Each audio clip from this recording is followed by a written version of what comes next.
warzuqnal ilma ma yanfa'una warzuqnal amala ma 'allamtana rabbana zidna ilman nafi'a warzuqna fahman jayyida. Bapak-bapak, ibu-ibu, saudara-saudari sekalian yang dimuliakan oleh Allah Subhanahu wa taala. Pada pertemuan sebelumnya kita telah mengkaji tentang praktek tata cara memandikan jenazah. Masih ingat ya? Betul tidak? Masih ingat atau sudah lupa? Yang mana kalau kita review, kalau kita murojaah dari tata cara memandikan jenazah, maka yang pertama kali kita lakukan adalah meletakkan jenazah ke tempat pemandiannya dalam keadaan yang tertutup, gitu ya. Syukur-syukur bisa di dalam ruangan. Kalau misalkan tidak memungkinkan, menggunakan tirai yang dapat menutupi aurat jenazah hingga tidak terlihat oleh orang. Yang lalu kemudian diletakkan penutup auratnya jenazah. Diletakkan penutup auratnya jenazah. Bisa dari kain kafan itu sendiri, kalau memang ada. Kalau tidak ada bisa menggunakan kain apapun, kain sarung ataupun kain jarik, gitu ya, ataupun handuk yang besar yang bisa digunakan untuk menutupi auratnya jenazah. Lalu pakaian jenazah dilepas. Pakaian jenazah dilepas, gitu ya. Bisa dilepas dengan baik, atau kalau misalkan pakaian itu sudah tidak mungkin untuk digunakan lagi, bisa digunting untuk lebih memudahkan di dalam melepas pakaian jenazah. Masih ingat sampai di sini? Gitu ya? Setelah itu diapakan? Setelah itu jenazah kita akan dudukkan, gitu ya, untuk kita remas-remas perutnya. Sharu batnil mayyit, gitu ya. Untuk kita remas-remas yang namanya perutnya jenazah, hingga ketika ada kotoran pada perutnya jenazah, ini kotorannya dapat keluar. Okay. Sebelumnya kalau pada perempuan, setelah pakaian itu dilepaskan, ikatan rambut dilepas. Okay. Kalau pada perempuan ikatan rambutnya adalah hendaknya dilepas. Lalu didudukkan, okay, dengan keadaan lutut seperti yang kemarin kita contohkan, agak diangkat untuk lebih memudahkan. Dalam keadaan auratnya jenazah jangan sampai terlihat, jangan sampai terbuka. Lalu kemudian ditekan-tekan perutnya jenazah dengan perlahan dan agak keras. Dengan perlahan dan agak keras hingga kotoran-kotoran yang terdapat di perutnya jenazah dapat keluar. Lalu setelah itu gunakan khirqah, gunakan kain waslab atau kain apapun itu untuk yang namanya membasuh kubul dan duburnya jenazah. Membersihkan kotoran yang terdapat pada jenazah, kotoran yang keluar pada jenazah untuk dapat kita bersihkan. Kita siramkan air, gitu ya, secukupnya untuk yang namanya membersihkan kubul dan dubur. Jika satu kali belum sempurna di dalam membersihkan kotoran jenazah, maka diulangi lagi, di'sar lagi, ditekan-tekan lagi yang namanya perutnya jenazah sampai tidak ada lagi kotoran yang keluar. Jelas sampai di sini? Lalu kemudian kalau sudah dibasuh, ahibatil kiram, jenazah kita baringkan lagi. Lalu kemudian setelah itu kita akan mewudukkan jenazah seperti wuduk di dalam sholat, gitu ya?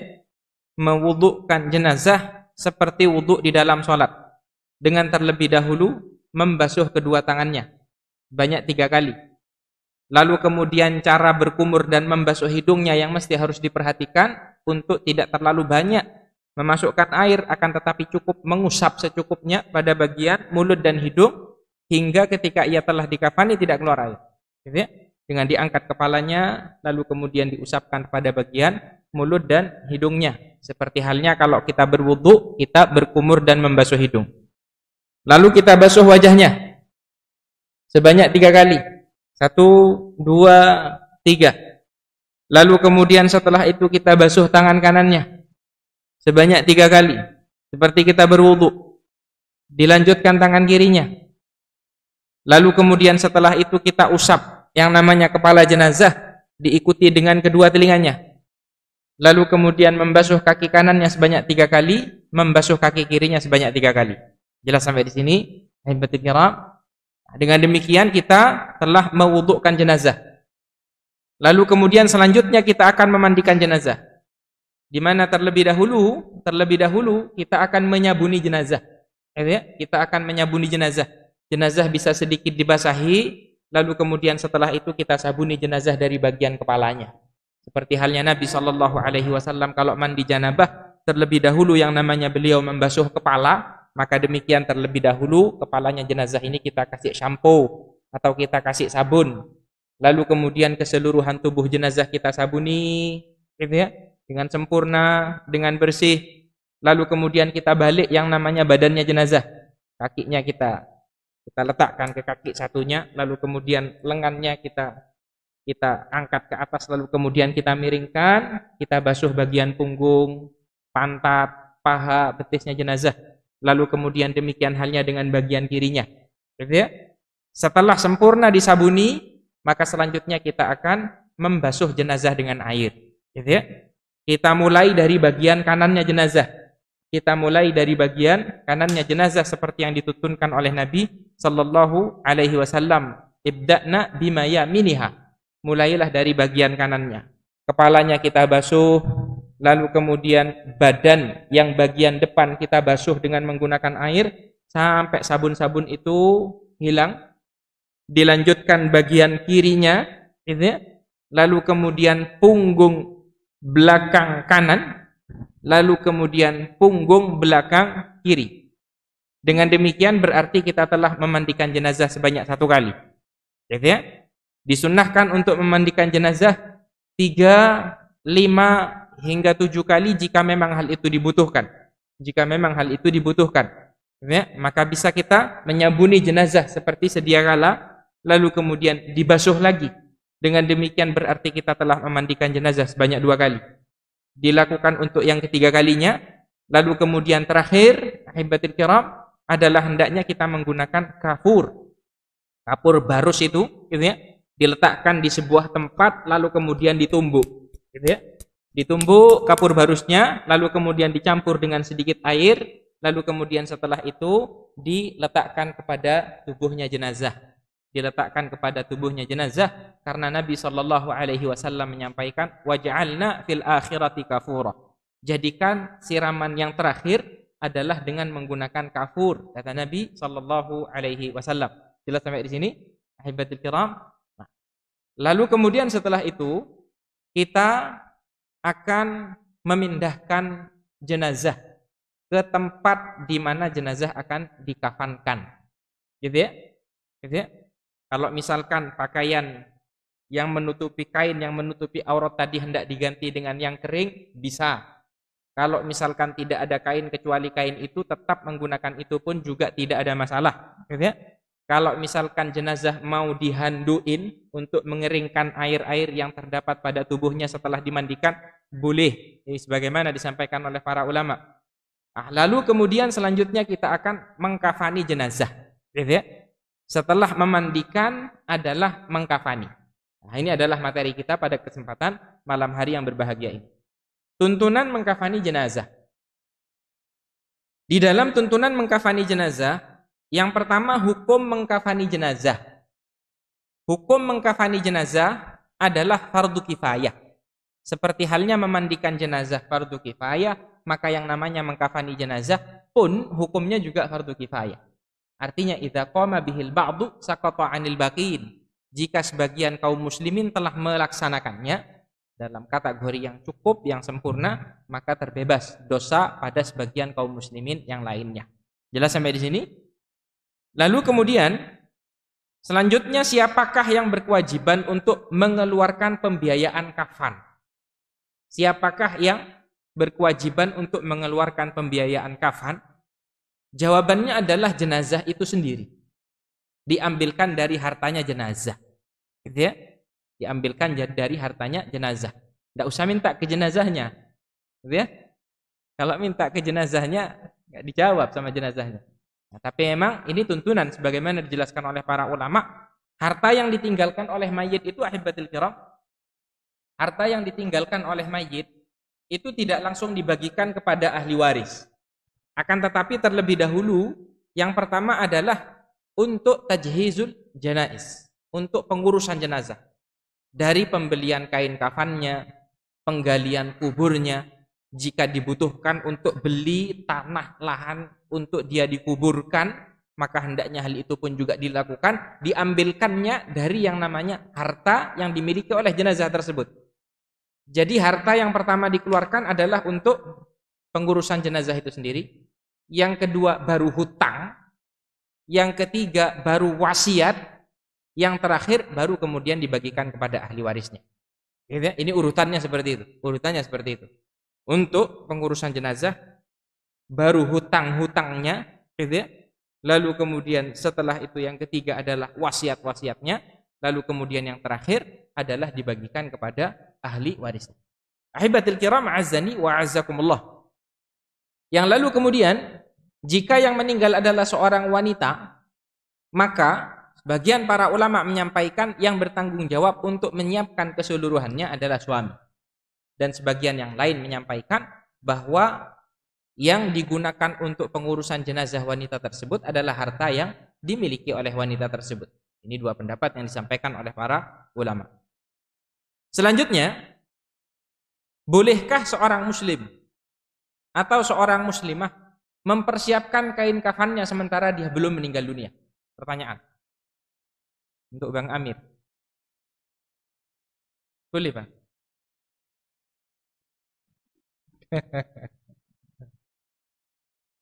Boleh? Jawabannya adalah boleh. Seorang muslim boleh untuk yang namanya mempersiapkan kain kafannya walaupun dia belum meninggal dunia. Di mana dalil di dalam permasalahan ini adalah hadis yang diriwayatkan oleh Al-Imam Al-Bukhari dengan sanad yang sahih tentunya, diriwayatkan oleh Al-Imam Al-Bukhari dari hadisnya Sahal bin Sa'ad As-Sa'idi, di mana pernah ada salah seorang wanita yang mana dia menganyam kain, yang lalu kemudian kain itu dia anyam dengan tangannya, yang lalu kemudian dia berikan kepada Nabi sallallahu alaihi wasallam sebagai hadiah. Yang lalu kemudian Nabi sallallahu alaihi wasallam senang dengan pemberian hadiah kain dari wanita tersebut, yang mana pada saat itu Nabi memang butuh. Nabi sallallahu alaihi wasallam memang butuh. Maka lalu kemudian Nabi masuk ke dalam rumahnya, lalu kemudian digunakan oleh Nabi sallallahu alaihi wasallam sebagai sarung. Lalu kemudian Nabi keluar menemui para sahabat-sahabatnya. Yang lalu kemudian ada salah seorang sahabat Nabi sallallahu alaihi wasallam yang melihat bagusnya kain yang digunakan oleh Nabi sallallahu alaihi wasallam, lalu kemudian sahabat tersebut menyampaikan, "Iksiniha ma ahsanaha." Ya Rasulullah, biarkan aku yang menggunakan kain tersebut. Cek bagusnya kain. Karena yang sahabat itu kepada Nabi sallallahu alaihi wasallam. Lalu kemudian para sahabat Nabi sallallahu alaihi wasallam yang berada di samping kanan kirinya menyampaikan, "Ma ahsanta. Labisahan Nabiyyu sallallahu alaihi wasallam muhtajan ilaiha, tsumma sa'altahu wa 'alimta annahu la yarud." Kamu kok cek pinternya kamu. Katanya para sahabat yang lain. Padahal kain itu kan dipakai Nabi karena Nabi butuh. Dan kalau misalkan kamu minta, kamu tahu Nabi itu kalau diminta tidak pernah nolak. Mesti dikasih. Nabi sallallahu alaihi wasallam diminta sarungnya, balik lagi ke rumahnya. Gitu ya? Dilepas sama Nabi sallallahu alaihi wasallam, dilipat, lalu kemudian setelah itu diberikan kepada sahabat tersebut. Padahal Nabi butuh. Gitu ya? Makanya katanya para sahabat tadi, kamu kok cek pinternya. Minta kain ke Nabi sallallahu alaihi wasallam padahal Nabi butuh. Gitu ya? Padahal Nabi sallallahu alaihi wasallam butuh. Dan Nabi sallallahu alaihi wasallam kalau misalkan diminta tidak mungkin nolak. Maka lalu kemudian sahabat tadi menyampaikan, "Inni wallahi ma sa'altuhu li albisa." Gitu ya? "Inna ma sa'altuhu li takuna kafan." Gitu ya? Demi Allah, aku minta kainnya Nabi sallallahu alaihi wasallam bukan untuk aku pakai, akan tetapi untuk aku jadikan sebagai kain kafan. Aku minta untuk aku jadikan sebagai kain kafan. Maka kata rawi hadis ini, Sahal bin Sa'ad As-Sa'idi menyampaikan, "Fakanat kafanuhu." Maka sahabat tadi pun hidup. Lalu kemudian tiba ajalnya, dia pun meninggal dunia dan dia dikafani dengan menggunakan kain yang dulu dia pernah memintanya kepada Nabi sallallahu alaihi wasallam. Dalil yang disebutkan oleh para ulama, seorang muslim diperbolehkan untuk yang namanya mempersiapkan kain kafannya kendati pun belum meninggal dunia. Di sini sudah ada yang mempersiapkan kain kafannya? Belum. Belum kepikiran gitu ya. Kayaknya kita mau hidup selamanya gitu rasanya di dunia ini. Nah, maka ahibatil kiram azzani wa azzakumullah. Lalu kemudian selanjutnya ukuran wajib mengkafani jenazah. Ukuran wajib mengkafani jenazah. Ukuran wajib mengkafani jenazah adalah satu helai kain yang menutupi seluruh tubuh. Nah, ini hendaknya diperhatikan. Gitu ya.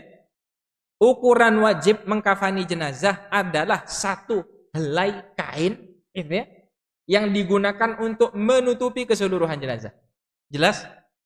Kalau misalkan kita mengkafani jenazah, pada saat itu misalkan paceklik, tidak ada yang namanya harta banyak. Ada orang meninggal mau beli kain kafan, tidak ada. Gitu ya? Yang jual juga tidak ada.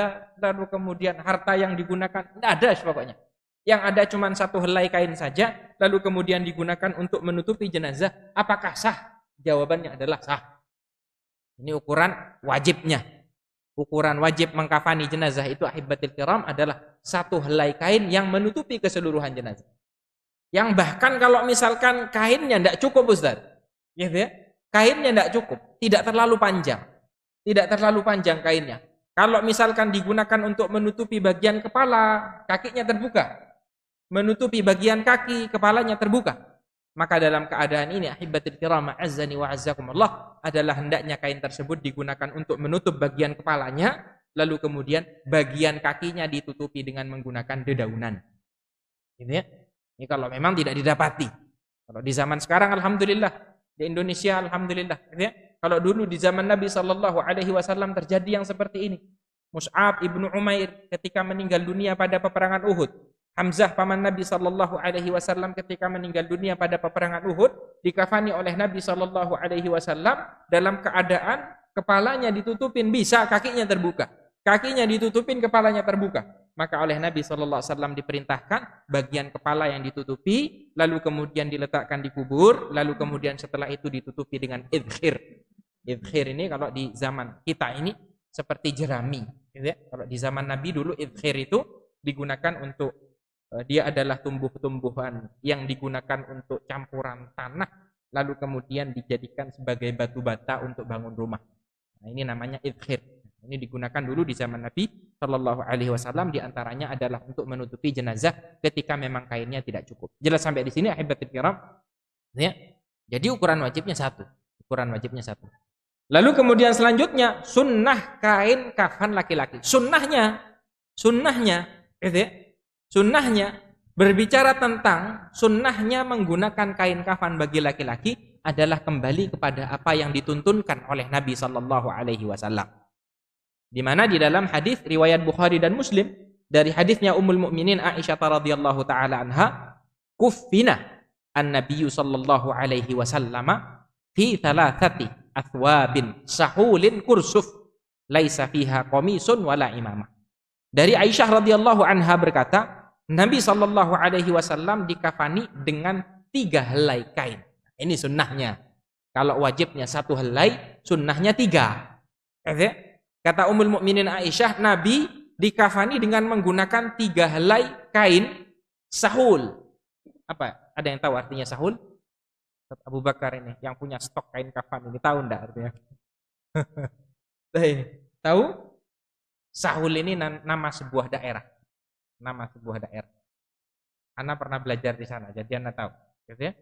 Sahul dulu penghasil kapas, gitu ya, dan penghasil kain. Maka Nabi Shallallahu Alaihi Wasallam itu kain kafannya itu diambil dari kain kafan yang dibuat di negeri Yaman di sebuah daerah namanya Sahul. Kalau dari ibu kota Son'a itu kurang lebih sekitar 4 jam. Pemandangannya luar biasa, bagus, bisa dicek browsing di internet Sahul, gitu ya. Sahul Yaman nanti akan muncul. Di sana dulu tapi ya. Kalau sekarang sudah tidak menghasilkan kain lagi, gitu ya. Tidak menghasilkan kain lagi. Nah, dari situ Nabi Shallallahu Alaihi Wasallam diambilkan yang namanya kain tersebut. Yang lalu kemudian kursuf. Kursuf maksudnya adalah kain katun. Kain katun. Laisa fiha qamisun wala imamah. Dan kain kafan Nabi Shallallahu Alaihi Wasallam tidak menggunakan pakaian. Gitu ya. Jadi langsung 3 helai begitu saja. Langsung 3 helai begitu saja, tidak ada yang namanya pakaian. Karena sebagian yang namanya kain kafan itu kalau sudah jadi biasanya ada yang digunakan untuk kain kafan yang berbentuk kain celana, kain cawat gitu ya, atau pakaian. Nah, maka kalau kembali kepada hadisnya Nabi Shallallahu alaihi wasallam, kalau jenazah laki-laki ya sunnahnya 3 helai itu sudah. Sunnahnya 3 helai itu. Jadi jenazah itu ketika sudah dimandikan, maka hendaknya sebagian kaum muslimin yang lain mempersiapkan kain kafannya. Mempersiapkan kain kafannya, gitu ya. Dengan meletakkan kain kafan ini 3 helai. 1, 2, 3. Terlebih dahulu sebelumnya dikasih tali dulu bawahnya, biar lebih memudahkan. Kalaupun talinya mau dikasih belakangan ya juga tidak apa-apa. Ngangkat jenazahnya sedikit tidak apa-apa. Tapi untuk lebih memudahkan talinya dulu ditata, gitu ya. Dan tali tidak ada batasannya. Tali tidak ada batasannya sesuai dengan kebutuhan. Bisa 5, bisa 3, gitu ya. Kalau dibutuhkan 7 bisa 7 sesuai dengan kebutuhan. Tidak ada ukuran baku harus menggunakan berapa tali pada jenazah, tidak ada. Gitu ya. Nah, maka diletakkan talinya dulu ditata, lalu kemudian kain kafannya, gitu ya, 3 helai, barulah kemudian setelah itu jenazahnya diletakkan di atasnya kain kafan. Dalam keadaan aurat masih tertutup. Dalam keadaan aurat masih tertutup. Jelas sampai di sini? Ahibatil kiram, baik. Nah, maka lalu kemudian ahibatil kiram, ahazzani wa azzakumullah, ini adalah sunnahnya Nabi. Seperti ini dulu Nabi kita Nabi Muhammad sallallahu alaihi wasallam dikafani dengan menggunakan 3 helai kain kafan. Yang mana kalau kita simpulkan, sunnah menggunakan kain kafan pada laki-laki adalah yang pertama warnanya putih. Karena ini warna kain kafannya Nabi sallallahu alaihi wasallam. Ya apa Ustaz? Kalau misalkan tidak ada yang warna putih, Ustaz. Tidak ada, qadarullah, misalkan negerinya negeri konflik, gitu ya. Mau nyari kain kafan, tokonya aja nggak ada. Gitu ya. Adanya kain hitam. Gitu ya. Boleh apa enggak? Pakai hitam, siapa takut? Oke, ahibatil kiram, azzani wa azzakum. Kalau enggak ada boleh. Tapi kalau misalkan milih hitam, hijau, putih, maka sunnahnya adalah yang putih. Karena Nabi Shallallahu alaihi wasallam dulu dikafani dengan menggunakan kain kafan yang berwarna putih. Lalu kemudian yang kedua, jumlah kain kafannya 3 helai. Ini sunnah yang kedua, gitu ya. Kalau kita simpulkan dari hadis tersebut. Lalu kemudian yang ketiga, sunnahnya dari kain katun. Sunnahnya dari kain katun. Bagaimana disebutkan di dalam hadisnya Aisyah, sahulin kursuf. Kursuf ini maknanya adalah kain katun. Lalu kemudian sunnah yang keempat, tidak menggunakan pakaian dan surban. Jadi ya sudah 3 helai itu sudah. Tidak ada pakaian yang dijahit yang membentuk celana. Kadang ketika kita ngurusi jenazah di Yaman itu kan kadang ada orang sedekah kain kafan paketan modelnya.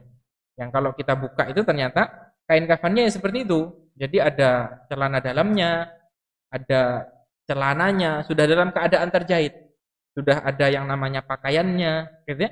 Nah, maka kalau kembali kepada sunnahnya Nabi sallallahu alaihi wasallam itu tidak perlu untuk dilakukan. Yang kalau misalkan adanya cuman itu, Ustaz. Adanya cuman itu, gitu ya. Apakah boleh? Sah. Pertanyaan. Jawabannya adalah sah-sah saja. Akan tetapi menyelisihi apa yang dituntunkan oleh Nabi sallallahu alaihi wasallam. Karena ukuran wajibnya tadi 1 helai, gitu ya. Ukuran wajibnya tadi 1 helai. Lalu kemudian ahibatil kiram, azzani wa azzakumullah. Yang kelima adalah sunnah salah satu helai kainnya menggunakan kain bergaris. Jadi ada hadis, gitu ya. Ada hadis diriwayatkan oleh Imam Abu Dawud dengan sanad yang sahih. Nabi itu menyampaikan, "Idza tuwfiya ahadukum." Jika salah seorang di antara kalian meninggal, fawajada syai'an falyukaffin fi thawbi habirah. Lalu kemudian dia berada orangnya, maka hendaknya salah satu kain kafannya menggunakan kain yang bergaris. Gitu ya, menggunakan kain yang bergaris. Ini di antara yang pernah disampaikan oleh Nabi sallallahu alaihi wasallam. Kendati pun kalau kain kafannya Nabi sallallahu alaihi wasallam adalah 3 helai warna putih dari katun yang diambil dari sahulid. Jadi kalau misalkan mencukupkan, Ustaz, enggak biasa, Ustaz. Misalkan hanya terbiasa menggunakan yang kain putih saja, jawabannya ashabas sunnah. Sudah memperoleh pahala mengikuti sunnahnya Nabi sallallahu alaihi wasallam seperti yang dahulu Nabi dikafankan dengan kain-kain tersebut. Jelas sampai di sini, teman-teman sekalian? Jadi memang ada hadis, gitu ya, biar tidak aneh, karena memang Nabi sallallahu alaihi wasallam di dalam riwayat Abu Dawud dengan sanad yang sahih pernah menyampaikan tentang hal ini. Kalau misalkan salah seorang di antara kalian meninggal, kata Nabi, lalu dia berada, maka hendaknya salah satu kain kafannya menggunakan kain yang bergaris, kata Nabi sallallahu alaihi wasallam. Ahbabi wa zumalai, a'azzani wa a'azzakumullah. Lalu kemudian sunnah yang keenam adalah hendaknya kain kafan ini dikasih minyak wangi. Kain kafan ini dikasih minyak wangi. Gitu ya? Jadi ketika sudah jenazah itu dikafani, maka ditaburi dengan minyak wangi. Ini umum sudah. Biasanya kalau pengurusan jenazah di masyarakat kita memang sudah disiapkan minyak wangi. Minyak wangi apa, Ustaz? Bebas, tidak apa-apa. Minyak wangi apa saja. Gitu ya? Minyak wangi apa saja. Tapi biasanya ada minyak wanginya jenazah itu ya. Khusus minyak wanginya jenazah. Jelas ya? Ada yang pernah pakai minyak wanginya jenazah? Hebatil kiram, azzani wa azzakumullah. Dikarenakan ini sebagaimana disampaikan oleh banyak para ulama, wali anna hadza adatul hayy inda ghuslihi wa tajdidi thiyabihi ayu jammira bit-tibi wal udi fakadzalika al-mayyit. Jadi Nabi SAW itu kalau di dalam riwayat Ahmad menyampaikan idza ajmartumul mayyit fa ajmiruhu thalathan. Jika kalian memberikan minyak wangi kepada jenazah, maka berikan sebanyak 3 kali, kata Nabi sallallahu alaihi wasallam. Gitu ya? Karena ketika orang hidup itu, kalau misalkan kita habis mandi, kita mau melaksanakan sholat, kan dituntunkan untuk yang namanya menggunakan minyak wangi, maka demikian halnya dituntunkan oleh Nabi sallallahu alaihi wasallam untuk menggunakan yang namanya minyak wangi. Ahibatil kiram, azzani wa azzakumullah. Lalu kemudian untuk sunnah kain kafan perempuan, gitu ya. Sunnah kain kafan perempuan itu ada tanda titik itu ya. Setelah hadis tuntunan mengkafani jenazah perempuan sama dengan mengkafani jenazah laki-laki. Gitu ya. Tuntunan mengkafani jenazah perempuan sama seperti mengkafani jenazah laki-laki. Sama-sama 3 helai. Artinya ketika Nabi dikafani dengan 3 helai dan Nabi sallallahu alaihi wasallam menuntunkan yang seperti itu, maka syariatnya Nabi ini menyeluruh untuk laki-laki dan perempuan. Gitu ya. Hanya saja banyak para ulama, bahkan kebanyakan para ulama yang menyampaikan ketika yang meninggal jenazahnya adalah jenazah perempuan, untuk hendaknya kain kafan yang digunakan adalah 5 helai. Gitu ya. Ini disampaikan oleh banyak para ulama. Di dalam mazhab Syafi'iyah disampaikan, dalam mazhab Hanabilah disampaikan, dan di dalam mazhab-mazhab yang lain pun juga disampaikan. Gitu ya. Dalil yang mereka gunakan adalah dalil yang diriwayatkan oleh Abu Dawud. Hanya saja sanadnya sahih. Hanya saja sanadnya lemah. Kalau bertanya tentang sanadnya lemah. Gitu ya. Dilemahkan oleh Al-Imamul Albani. Akan tetapi hadis ini yang dijadikan sandaran oleh banyak para ulama di dalam pendalilan sunnah daripada mengkafani jenazah perempuan. Hadisnya adalah hadisnya Laila bintu Qaif At-Thaqafiyah. Laila bintu Qaif At-Thaqafiyah, di mana Laila menyampaikan kuntu fi man ghassala Umma Kulthum binta Rasulillah sallallahu alaihi wasallam inda wafatih. Katanya Laila, aku termasuk orang-orang yang memandikan Ummu Kulthum, putrinya Rasulullah sallallahu alaihi wasallam ketika beliau meninggal dunia. Ini katanya Laila bintu Qaif At-Thaqafiyah. Fakana awwalu ma a'tana Rasulullah sallallahu alaihi wasallam al-hiqa. Maka yang pertama kali diberikan oleh Rasulullah sallallahu alaihi wasallam kepada kami adalah al-hiqa. Hiqa itu adalah kain sarung. Gitu ya? Tsumma dir'a. Lalu kemudian yang kedua adalah pakaian. Tsummal milhafah. Tsummal khimar. Lalu kemudian yang ketiga adalah penutup kepala. Gitu ya? Katanya Laila bintu Qaif At-Thaqafiyah, aku adalah termasuk orang-orang yang memandikan jenazahnya putri Rasulullah yang bernama Ummu Kulthum. Maka kata Laila bintu Qaif At-Thaqafiyah, yang pertama diberikan oleh Nabi untuk mengkafani jenazah putrinya adalah kain sarung. Kain yang digunakan untuk menyarungkan jenazahnya putri Rasulullah sallallahu alaihi wasallam. Lalu kemudian yang kedua, gitu ya, yang kedua adalah pakaiannya. Lalu kemudian yang ketiga adalah penutup kepalanya. Lalu kemudian yang keempat, tsummal milhafah, yaitu kain panjang yang menutupi keseluruhan jenazah. Gitu ya? 1 kain sarung, 2 kain pakaian, 3 kain penutup kepala, lalu kemudian kain panjang dan besar yang menutupi keseluruhan jenazah perempuan, gitu ya. Tsumma udrijat ba'du fi tsaubil akhar. Lalu kemudian satu lembar yang sama yang juga digunakan untuk menutupi keseluruhan jenazah perempuan tersebut. Dari penjelasan ini jelas, gitu ya. Jadi ada beda.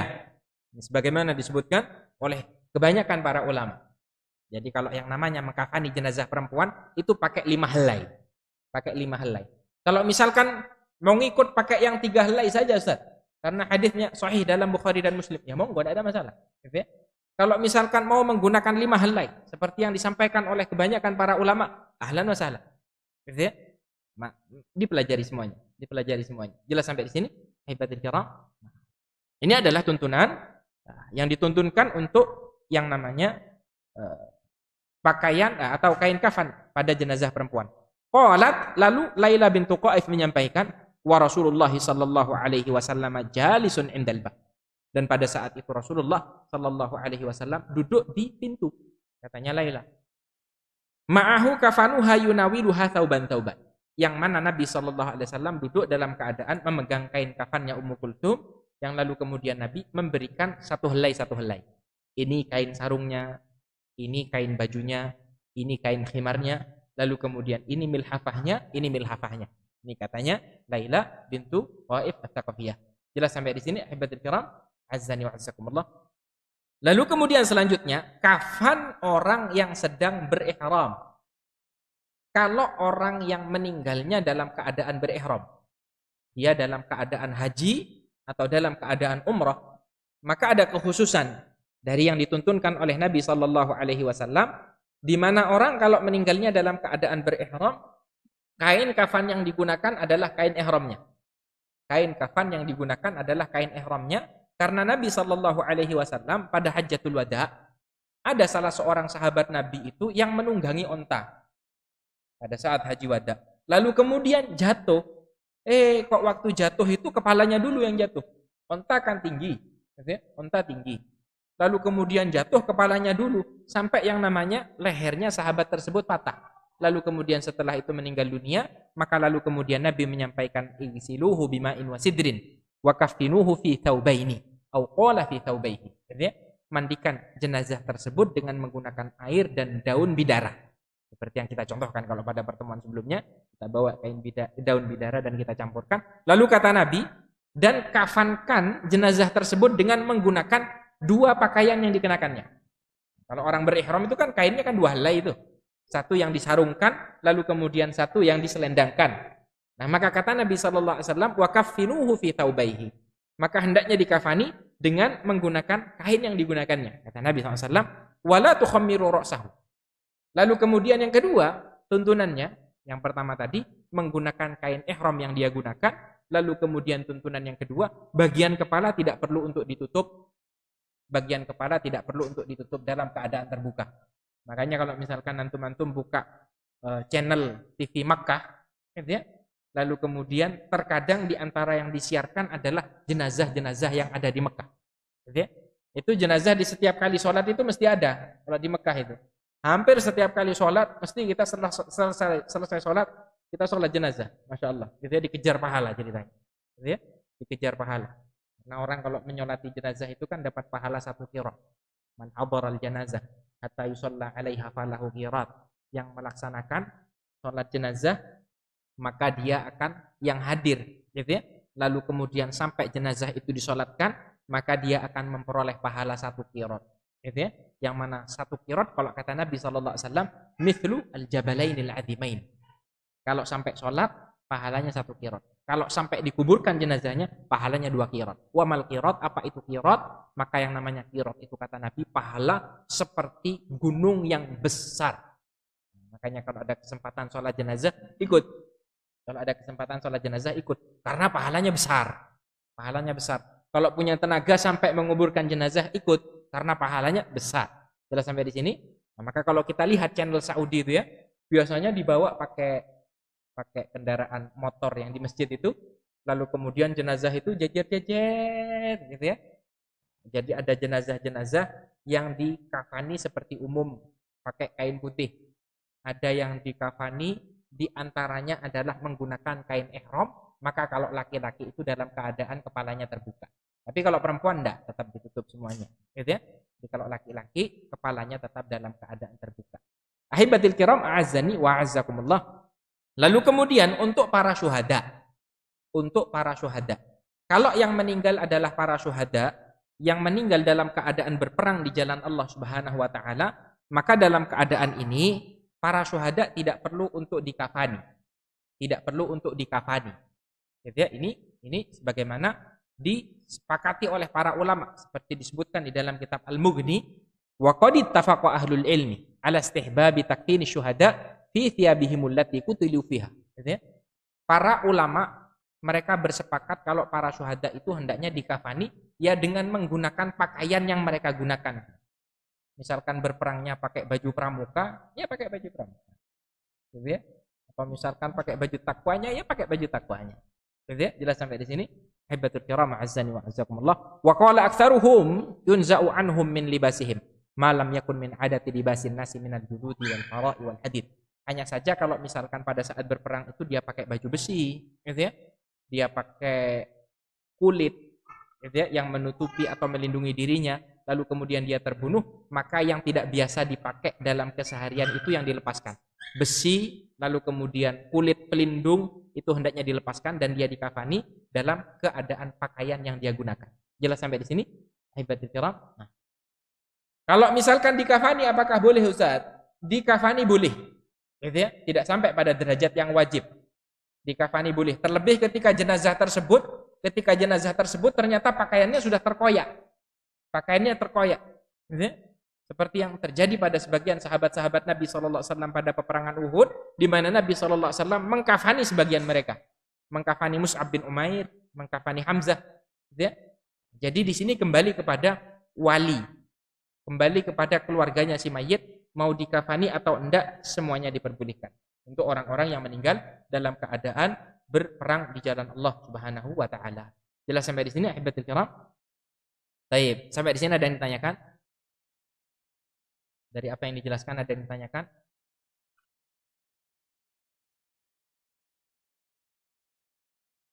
Kita lanjutkan praktek. Baik, kita lanjutkan praktek. Ustaz Jamal, antum sudah siapkan? Baik. Ini Anda juga bawa ini dari rumah ini.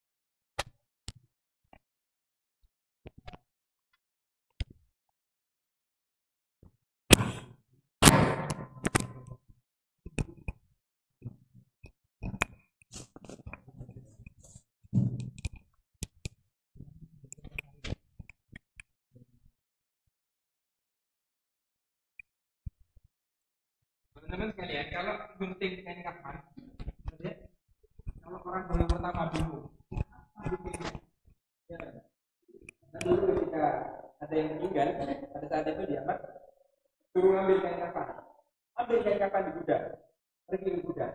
Ya, guntingnya ya apa? Padahal guntingnya tinggal dua gunting.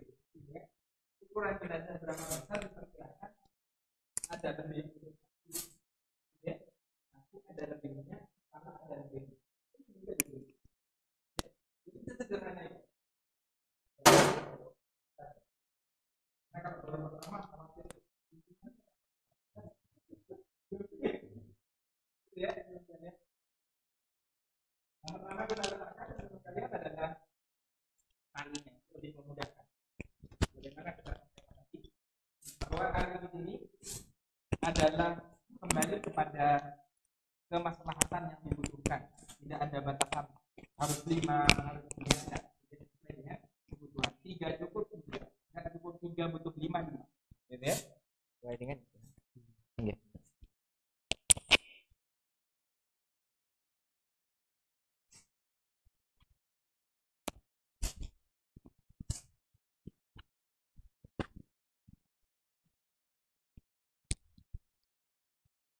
Nah, Lalu kemudian bagian kepala ya, di atas kepala ini diikat.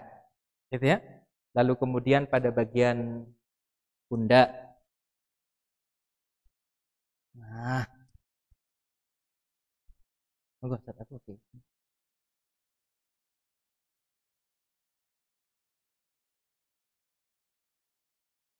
Nah, pundak, lalu kemudian bisa diletakkan di bagian pinggang, betis, lalu kemudian bagian kaki. Ini kita pakai contoh yang 5 ya. Agak digeser-geser ya. Nah, ini contoh kain kafan. Gimana Ustadz kalau misalkan kain kafannya sempit? Biasanya kalau dijual, yang dijual-jual di kain kafan sini kan tidak terlalu lebar. Ada yang hanya 90 cm, paling banter 110. Apakah boleh kalau dijahit? Boleh. Ya? Dijahit satu helai digabungkan dengan helai berikutnya hingga menjadi kain kafan yang lebar adalah diperbolehkan, tidak ada masalah sesuai dengan kebutuhan. Jelas sampai di sini? Hebatul kiram, dijahit boleh, tidak ada masalah. Nah, maka yang kita lakukan selanjutnya adalah menata. Nah, kita tata seperti ini ya, teman-teman sekalian. Kalau kapas kembali kepada kebutuhan. Kalau jenazah butuh untuk dikasih kapas karena keluarnya darah, kotoran yang tidak keluar berhenti, gitu ya. Darah yang tidak keluar, yang tidak kunjung berhenti dari hidung, bisa dikasih kapas terlebih dahulu, gitu ya. Kalau dikasih kapas saja tidak cukup, misalkan harus dikasih tensoplas juga dari saking banyaknya yang keluar, karena jenazah berbeda-beda, kembali kepada kemaslahatan jenazah. Kalau dibutuhkan tidak ada masalah, gitu ya. Kalau misalkan tidak butuh pakai kapas, tidak usah pakai kapas, gitu ya. Tidak usah pakai kapas kalau misalkan tidak dibutuhkan. Ini lembar pertama, ahibatil kiram. Nah, ini lembar kedua. Ini siapa yang hari ini jadi jenazahnya nih? Bang Jamal kayaknya.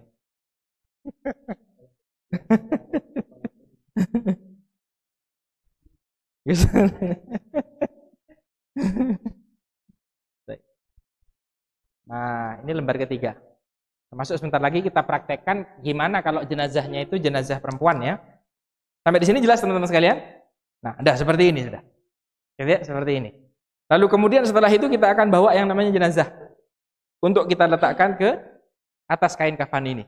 Dalam keadaan penutup auratnya masih tertutup. Entah basah atau sudah diganti dengan yang kering, tidak ada masalah. Gitu ya. Diletakkan, lalu kemudian setelah itu siapa yang akan menjadi jenazah di sini? Oh,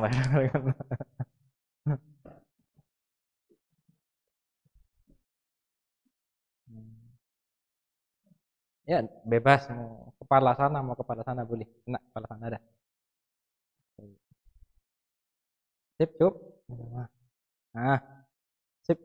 Selanjutnya teman-teman sekalian yang dimuliakan oleh Allah, selanjutnya kita ambil yang namanya pucuk kiri, gitu ya, dengan pucuk kiri atas dengan pucuk kiri bawah untuk kita tutupkan kepada jenazah. Jelas? Ini sebagaimana disebutkan di dalam kitab Shahih Fiqh Sunnah, lalu kemudian dalam kitab Fiqhul Muyassar juga disebutkan. Jadi memulainya dari bagian kirinya untuk menutupi jenazah, baru kanannya. Jelas? Ya, kita praktekkan. Ini agak somok nanti ini. Nah, siapa? Nah, kalau posisi tangan biasanya kalau jenazah kita ya apa? Gini apa gini? Dua-duanya boleh, gitu ya. Hukum asalnya isbal. Tapi kalau misalkan diletakkan seperti orang yang melaksanakan sholat sendekap pun juga diperbolehkan. Bagaimana disebutkan oleh Abu Malik di dalam kitab Shahih Fiqh Sunnahnya. Jelas sampai di sini ahibatul kiram, boleh isbal, boleh juga yang namanya sendekap. Gitu ya. Kalau misalkan yang seperti ini dianggap aneh di masyarakat kita, jadikan sendekap. Kadang kalau di masyarakat kita kalau tidak pernah diketahui masyarakat dikira bid'ah nanti. Ya, jadi boleh sendekap. Yang mana sebenarnya hukum asalnya adalah isbal jenazah ya di seperti ini kan. Dulu ketika kita ngurusi jenazah di Timur Tengah ya jenazah kita jadikan isbal seperti ini. Tapi apakah boleh kalau misalkan kita letakkan seperti ini? Jawabannya boleh, tidak ada masalah.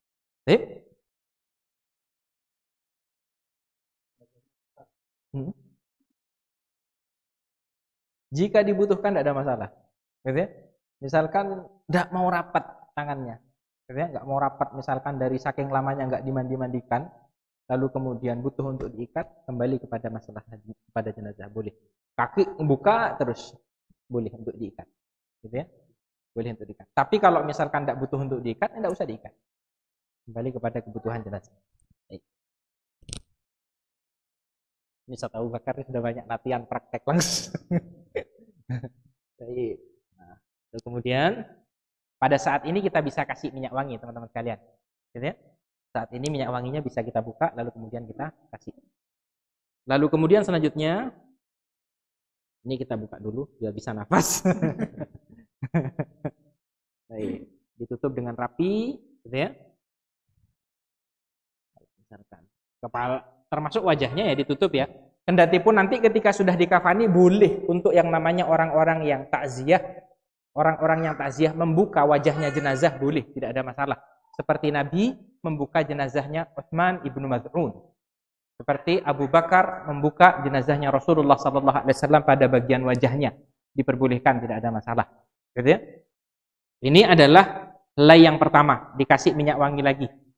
Lalu kemudian yang kedua, kita buka dulu, biar ini maksudnya ditutup sekalian ya, cuman biar jenazah yang praktek bisa nafas. Rapi ya.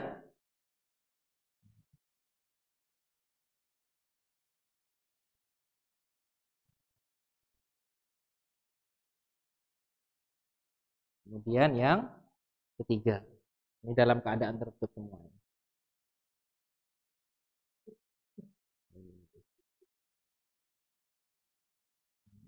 Jelas sampai di sini teman-teman sekalian? Setelah itu ini kita ikat. Dirapikan, kita ikat. Ngikatnya jangan di tali mati. Ngikatnya jangan di tali mati.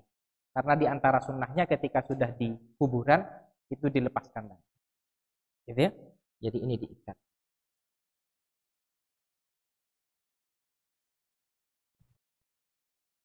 Ini ditutup, lalu kemudian ini diikat, tapi tidak pada tali.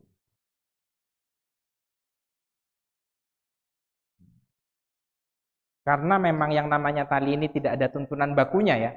Ketika dulu kita ngopeni jenazah di Timur Tengah itu, jadi tali itu diambilkan dari bagian kanan kain kafan dan bagian kiri kain kafan. Setelah itu diubet-ubet kayak spiral. Orang Arab pada saat itu ya. Ngambil simpelnya teman-teman.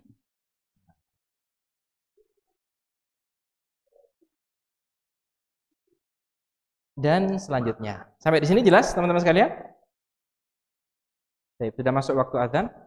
Bisa dikumandangkan dulu, lalu kemudian kita lanjutkan. Ya apa kalau yang meninggal perempuan?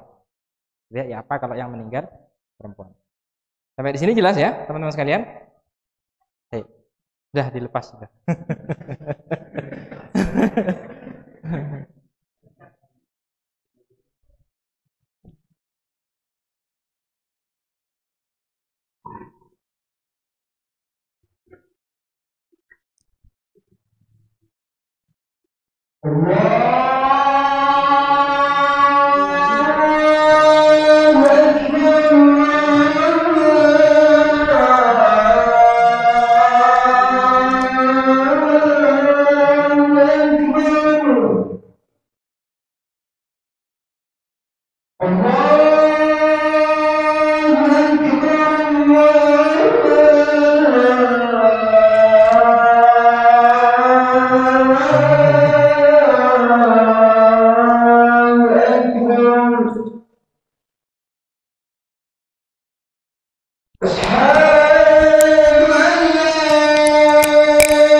Bismillah, wassalatu wassalamu ala rasulillah. Selanjutnya,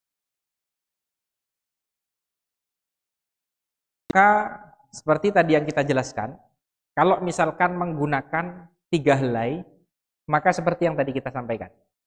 Kalau menggunakan 3 helai. Tapi kalau misalkan menggunakan yang 5 helai, maka seperti yang tadi kita jelaskan, adalah sarung, pakaian, khimar, lalu kemudian satu yang menutup keseluruhan dan yang terakhir menutup keseluruhan. Seperti itu ya. Nah, cara menatanya, teman-teman sekalian yang dimuliakan oleh Allah, adalah seperti tadi. Lembar pertama, gitu ya. Lalu kemudian lembar kedua. Nah, lalu kemudian ini bisa tidak dipakai selebar ini, bisa dipotong jadi 2. Tapi kita cukupkan dengan kita lipat untuk prakteknya, gitu ya. Jadi yang kita letakkan terlebih dahulu itu, teman-teman sekalian, adalah bagian jilbabnya. Mana tadi jilbabnya? Nah, ini jilbabnya, gitu ya. Ini lembar pertama, teman-teman sekalian. Lembar kedua. Lalu kemudian selanjutnya jilbabnya. Jilbabnya seperti apa, Ustaz? Caranya dibikin segitiga. Gitu ya? Dibikin segitiga seperti ini. Nah, ini caranya. Lalu kemudian setelah itu diletakkan yang pertama. Nah, jelas sampai di sini, teman-teman sekalian? Lembar yang setelah 2 helai, lalu kemudian dilanjutkan dengan pakaian. Cara membuat pakaiannya adalah disesuaikan dengan tubuhnya jenazah, dilipat dua, lalu kemudian dipotong untuk memasukkan kepalanya. Gitu ya? Jadi seperti ini. Nah, jadi dari kain kafan itu kita lipat menjadi dua. Lalu kemudian setelah itu kita potong. Kita lipat jadi dua, jadi 4, potong sudah. Gitu ya? Paham sampai di sini teman-teman sekalian? Panjang jadi 2, lalu kemudian dilipat lagi, potong sudah. Nah, maka akan muncul dengan yang bentuk yang seperti ini. Selanjutnya kita akan meletakkan setelah yang namanya khimar. Ini ad-dir'u. Nah, ini dibuka. Nah, gini ya. Nah, nanti masukkan jenazahnya itu teman-teman sekalian, kepalanya dimasukkan ke lubang. Kepalanya dimasukkan ke lubang, baru kemudian ditutup. Baru kemudian yang lembar terakhir adalah lembar sarungnya. Paham sampai di sini cara natanya? Ini kalau tidak paham bingung. Kalau tidak paham bingung.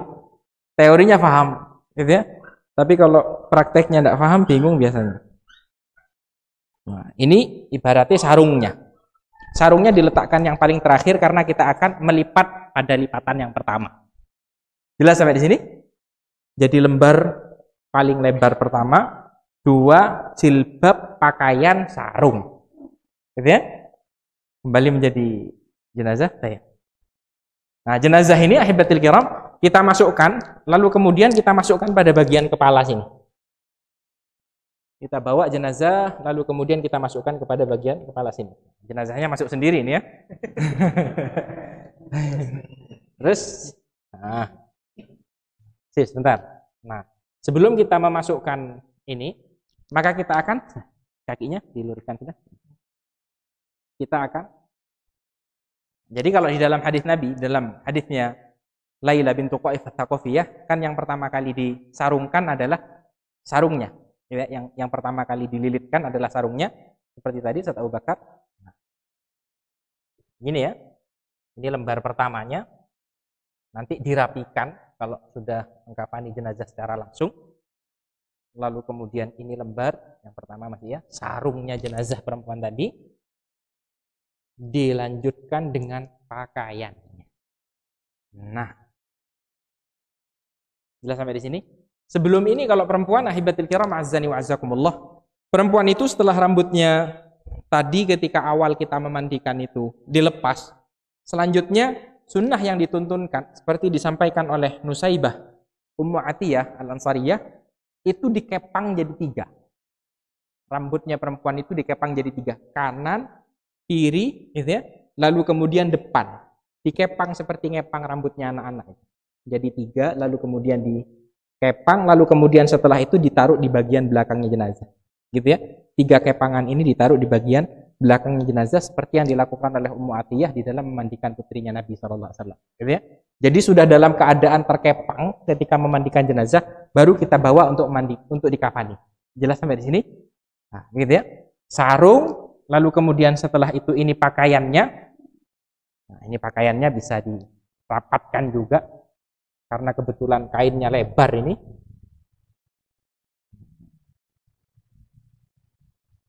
Baru kemudian setelah itu khimarnya. Jadi para ulama itu ketika menyampaikan bahwa lebih utama untuk menggunakan 5 helai karena yang namanya perempuan di masa hidup mereka itu adalah hamba Allah yang memang diperintahkan untuk lebih di dalam menutupi aurat dibandingkan dengan laki-laki. Nah, maka demikian halnya mereka dituntunkan ketika meninggal untuk digunakan helai yang lebih banyak dibandingkan laki-laki. Baik. Baru kemudian setelah itu pada lembar keempat dan yang kelima sama. Gitu ya. Yang keempat menggunakan minyak wangi juga. Gitu ya. Menggunakan minyak wangi juga. Lalu kemudian yang kelima. Lalu kemudian diikat seperti halnya tadi kita mengikat. Sampai di sini apakah ada yang ditanyakan? Teman-teman sekalian? Ya seperti halnya laki-laki tadi. Jadi dalam keadaan masih tertutup, lalu kemudian diletakkan di atas kain kafan, gitu ya. Ketika sudah ditutup sebagian sarungnya pada saat itu penutup aurat itu dibuka, dia dilepaskan, gitu ya. Jelas sampai di sini teman-teman sekalian? Baik. Cukup ya? Cukup ya? Tidak perlu kita lanjutkan ya? Karena selanjutnya sama.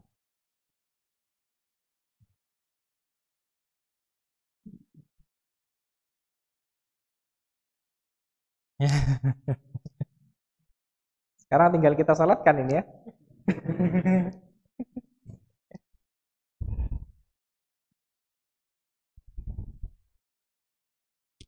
Baik. Teman-teman sekalian yang dimuliakan oleh Allah, ini adalah materi kita pada kesempatan malam hari yang berbahagia ini. Semoga apa yang kita pelajari dapat bermanfaat. Dapat menambah wawasan keilmuan kita, dapat kita ajarkan kepada orang lain. Kita akhiri perjumpaan kita dengan doa akhir majlis. Subhanakallahumma wa bihamdika asyhadu an la ilaha illa anta astaghfiruka wa atubu ilaik. Assalamualaikum warahmatullahi wabarakatuh.